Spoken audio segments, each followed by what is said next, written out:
وبركاته. نحمده ونصلي على رسوله الكريم. أما بعد. ইবনে মাসউদ রাদিয়াল্লাহু তাআলা মাদ্রাসার কর্তৃক আয়োজিত আজকের বার্ষিক সাংস্কৃতিক অনুষ্ঠানের সম্মানিত সভাপতি মুহতারাম আসাদাইজাই কারাম, দক্ষ উপস্থাপক ও সুপ্রিয় উপস্থিতি, আজ আমি আপনাদের সম্মুখে জুমার দিনের ফজিলত ও গুরুত্ব নিয়ে কিছু আলোচনা করার চেষ্টা করব। ওয়া তাওফীকি ইল্লা বিল্লাহ। প্রিয় ভাইরা, জুমার দিন ইসলামের অত্যন্ত মর্যাদাপূর্ণ একটি দিন। এই দিনটি রহমত, মাগফিরাত ও জাহান্নাম থেকে মুক্তির দিন। এই দিনে মুসলমানরা মসজিদে একত্রিত হয় আল্লাহ তাআলার স্মরণে, খুতবা শোনার জন্য ও জুমার নামাজ আদায় করতে। আল্লাহ তাআলা এটিকে সপ্তাহের শ্রেষ্ঠ দিন হিসেবে নির্ধারণ করেছেন। যেমন রাসূল সাল্লাল্লাহু আলাইহি ওয়াসাল্লাম বলেছেন, জুমার দিন হলো সপ্তাহের সেরা ও আল্লাহর নিকট সবচেয়ে মর্যাদাপূর্ণ দিন। অতএব জুমার দিন অন্যান্য দিনের চেয়ে শ্রেষ্ঠ। এই দিনে বেশি বেশি ইবাদত করলে আল্লাহ তাআলার নিকট তা বিশেষ মর্যাদা পায়।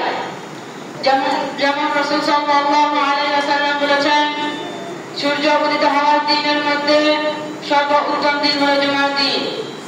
এই দিনে আদম আলাইহিস সালামকে সৃষ্টি করা হয়েছে, জান্নাতে প্রবেশ করানো হয়েছে এবং জান্নাত থেকে বের করা হয়েছে। অতএব মানব জাতির সূচনা হয়েছে এই বরকতময় দিনে। জুমার দিনে দোয়া কবুল হয়।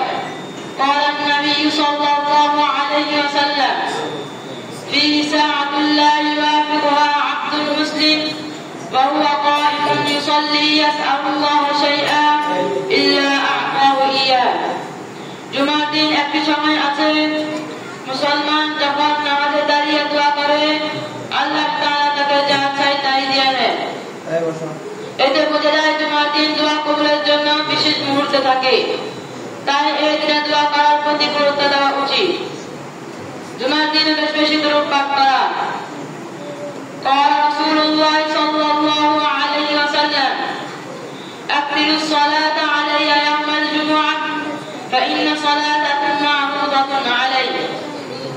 জুমার দিন তোমরা আমার উপর বেশি বেশি দরুদ পাঠ করো, কারণ তোমাদের দরুদ আমার কাছে পৌঁছে দেওয়া হয়। এই দিন নবীর উপর দরুদ পাঠ করা বিশেষভাবে বরকতময় ও ফজিলতপূর্ণ কাজ। প্রিয় ভাইরা, জুমার দিন ইবাদত ও আনুগত্যের দিন। এই দিনে গোসল করা, সুগন্ধি ব্যবহার করা, মসজিদে তাড়াতাড়ি যাওয়া, সূরা কাহফ পাঠ করা এবং নবীর উপর দরুদ পাঠ করা উচিত। এই দিন রহমত, মাগফিরাত ও গুনাহমোচনের দিন।